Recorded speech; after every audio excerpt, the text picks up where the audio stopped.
Hey everybody, welcome back. This is Food for Thought, Thoughts If It Were You, and I'm your host, Neogentrix. Now, it's been a while since I've been here with you guys, and I haven't been able to make a podcast in a while, but I am back with some good news. Other than me getting ready for school in the fall and being able to move forward with my career, even though it took me 2.5 months to get everything back in order, I'm back and I'm ready to get started and make more podcasts like I have before.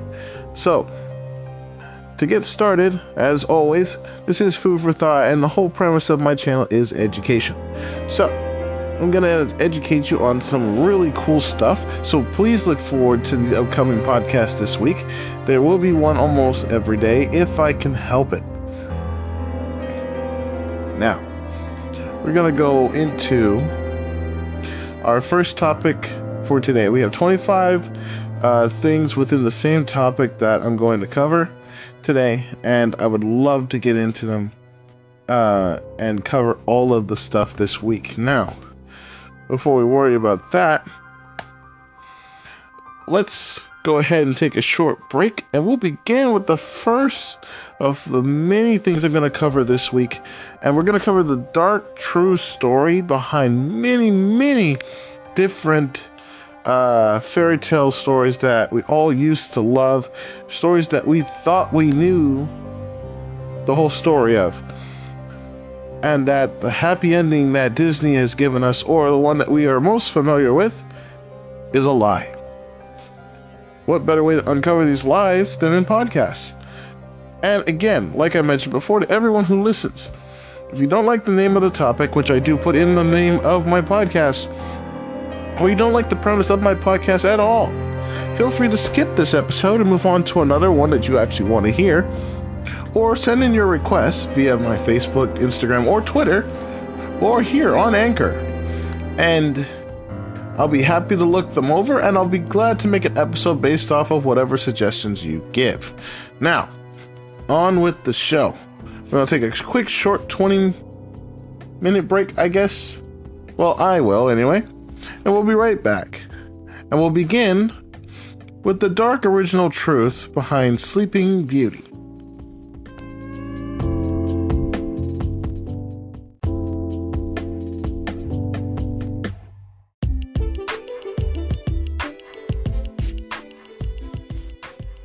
Alright, everybody, and we're back. Now, like I said, we're going to get started with the original origin, or rather the dark origin, of Sleeping Beauty. Okay? Now, before we begin, fairy tales can be pretty dark. And like the Brothers Grimm, the story that they wrote, a father who chops off his daughter's hand to make a deal with the devil, is a prime example. Now, I'm not going to cover that one. I don't think I should, but I will definitely give it a shot, okay? The point I'm trying to make is this. The original Sleeping Beauty it's in a league of its own, okay? In Sleeping Beauty's original story, the hero, aka the person who saves her, is a king who meets a beautiful sleeping princess and decides to rape and impregnate her while she's sleeping. Now, spoiler warning, this is going to get pretty gruesome. So again, if you can't handle this, stop now, okay? Anyway, the dark Sleeping Beauty story is miles away from the classic 1959 Disney movie. And just like Disney's Beauty and the Beast is completely different from the tragic true story of the couple behind the tale as old as time, in Giambattista Basile's Sleeping Beauty story, originally called Sun, Moon, and Talia in 1634, the Wicked Queen, who became known as Maleficent, which is the whole point of that movie, is actually the hero's wife. Irony, huh? And hearing her side of the story will kind of make you want to root for her rather than the princess, or the prince for that matter. Anyway, Disney wasn't the first to be deeply disturbed by the original Sleeping Beauty story, okay? At the end of the 16th century, the Mother Goose Tales told Charles Perrault's Sleeping Beauty story, which took out the creepy sexual assault bit, including when Sleeping Beauty was stripped naked in front of her assaulter's wife. In retrospect, a lot of people preferred the Mother Goose version. And having just said that, it is pretty bad. Now, once you've read the original Sleeping Beauty, you'll never be able to look at the Disney version again. So again, I've just said this, but I haven't even gotten into the story yet. So if you can't handle this, stop right now. All right? I'll take a short break to give you a chance. And then we'll get into the next piece.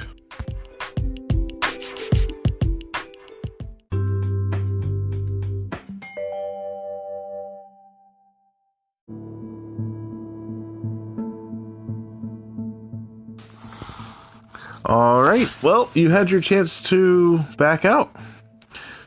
And seeing how you have it, we're just going to go ahead and get started then. So, moving along with the story now.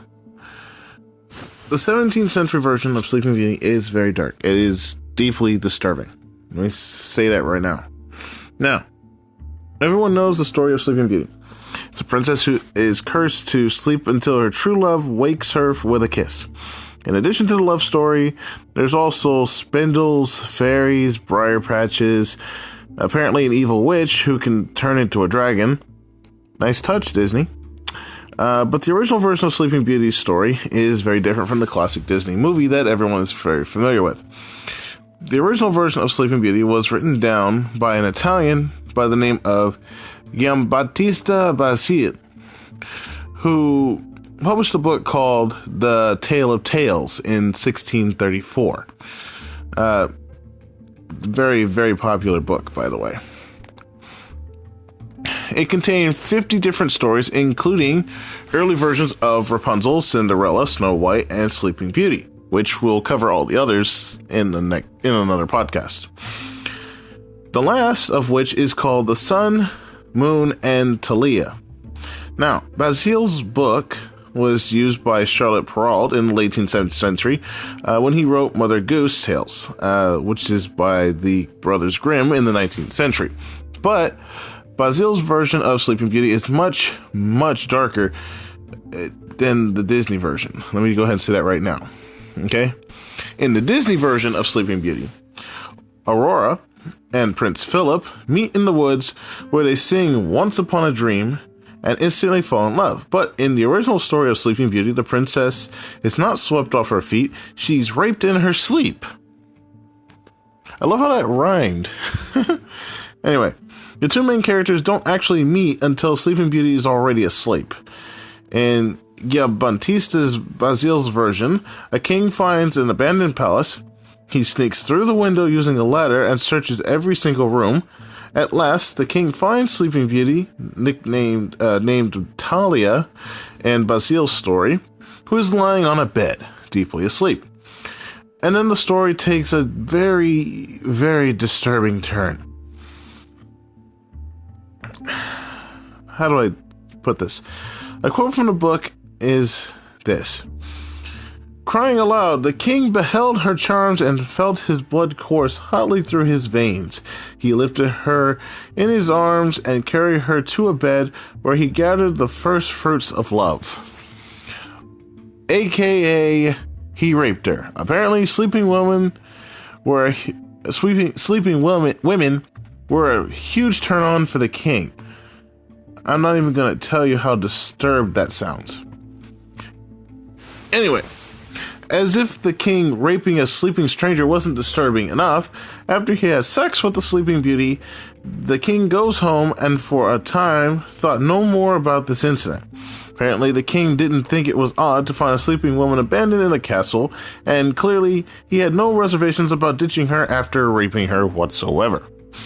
When the king gathered the first fruits of love from Sleeping Beauty, he apparently left something behind. 9 months later, Sleeping Beauty gives birth to 2 children, a boy and a girl, while she's still asleep. And before you go any further, this is entirely possible. It does happen. The author brushes past how exactly it's even possible to sleep through a twin labor. You're still in a mythical world here. I mean, don't get me wrong, women can go into labor in their sleep, but they'll wake up. So, in this story, it's entirely possible. Once the babies are born, the two fairies appear to help care for them. Basile's story is already way too dark for Disney, and at this point it takes another strange turn as the fairies try to help the newborns breastfeed. We're not done yet. Sleeping Beauty wakes up when the fairies, in an attempt to place the twins on the sleeping woman's breast so they can nurse, more or less, accidentally stick them on her fingers instead. The newborns sucked so much that the splinters of flax came out. Once the flax, which had made Sleeping Beauty fall into a coma, is removed, Sleeping Beauty awoke as if from a long sleep. Okay? When Sleeping Beauty wakes up to find two newborns mewling at her side, she doesn't have a typical response, which would probably involve screaming. Instead, she just picks up the babies and starts breastfeeding them herself. And Basile doesn't mention how long the princess has been asleep, so there's that. Although it had to be at least a year. But readers have to wonder if the flax poisoning that put Sleeping Beauty in a coma might have affected her, faculties, in a manner of speaking. She sure doesn't react like a typical person anyway. And it only gets worse once the king comes back to claim his children. Put bluntly anyway.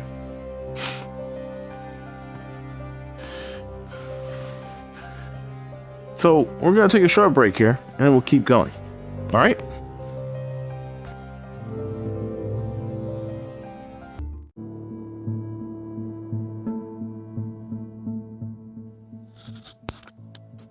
Alright. After that brief intermission, we're back. Now, continuing where we left off, the king, believe it or not, actually returns to Sleeping Beauty later and finds that she's not sleeping, and she falls in love with him. I'm not kidding. Okay? Now, obviously the king hadn't thought about Sleeping Beauty for a while. After all, she had time to give sleep birth, I guess that's what you would call that, to twins. But then the king remembers her, and hoping for a second date, more or less, with the sleeping woman, he returns to the palace. He must have been pretty surprised to find Sleeping Beauty awake and taking care of, his twins. The original tale claims that the king was overjoyed, and he told Talia who he was and how he had seen her and what had taken place.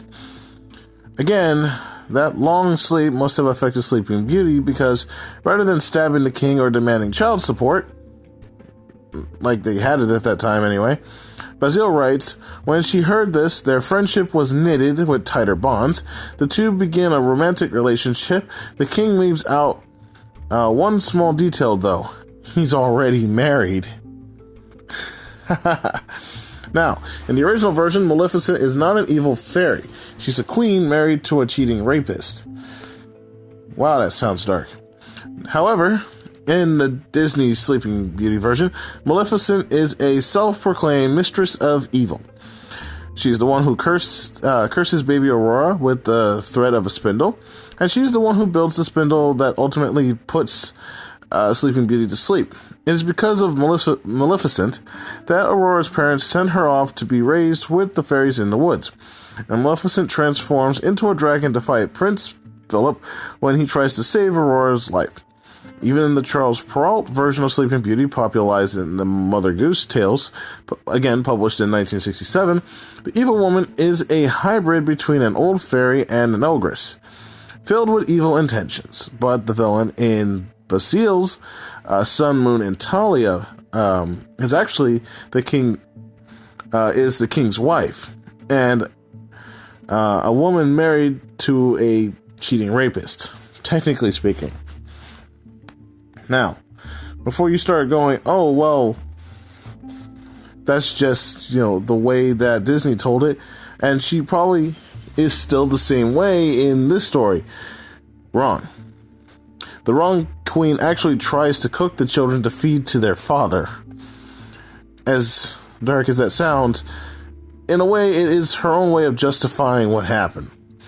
Now, Maleficent might be innocent in the original version of Sleeping Beauty, but once she figures out her husband is cheating, she turns vicious. This is where the Disney version comes from. She threatens a secretary to reveal the secret of the king's mistress, warning him, if you hide the truth from me, you will never be found again, dead or alive. He spills the secret, and the queen tricks Sleeping Beauty into sending her children to the queen. The queen orders her to, and I quote, cook and slaughter the children and cook them up in several tasteful dishes for her wretched husband. I'm not kidding. That's literally what the text says, word for word. The gentle-hearted cook could not possibly kill the adorable twins, so he hides them and cooks 2 lambs in their place. Then the queen sits down with the king to watch him eat his children. Whenever he compliments the food, she says, eat, eat, you're eating of your own. Yep. Pretty dark, even though we both know that he hasn't actually eaten them. Now, after cooking the children, the queen tries to toss Sleeping Beauty into a fire. The queen isn't actually satisfied, with simply feeding the children to her cheating husband. She also kidnaps Sleeping Beauty. The queen calls out Sleeping Beauty, obviously unaware of the rape, by saying, you are a fine piece of goods, you ill weed, who are enjoying my husband. She goes on to call Sleeping Beauty the lump of filth, the cruel bee that has caused my head to spin. The queen plans to toss Sleeping Beauty into a bonfire, but Sleeping Beauty tries to defend herself by saying it wasn't her fault. Because, and I quote, the king, her husband, had taken possession of her territory when she was drowned in sleep. But by this point, the queen's already out for blood. Pretty bad, huh?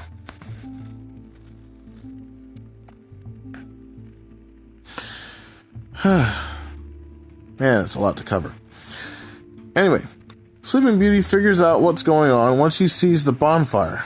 She comes with a plan to stall for time. She asks the queen if she could take off her clothes before she's thrown into the fire because her clothes are covered in gold and pearls. The queen says, you can take off your clothes. I agree. Sleeping Beauty slowly begins to remove her clothes one by one.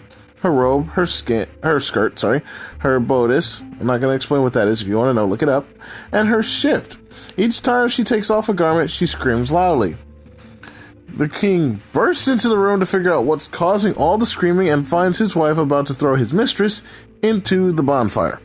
The queen then tells the king that his children are dead and he ate them, to which the king replies, you renegade witch, I'm going to say that because it's actually the other word, what evil deed is this?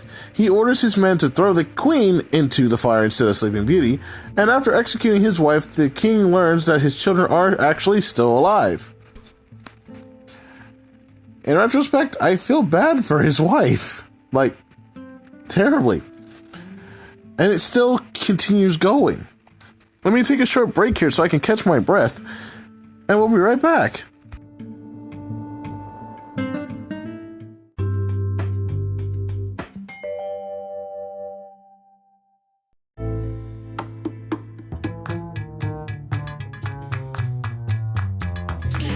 Alright, we're back. Let's go ahead and finish up the rest of this story.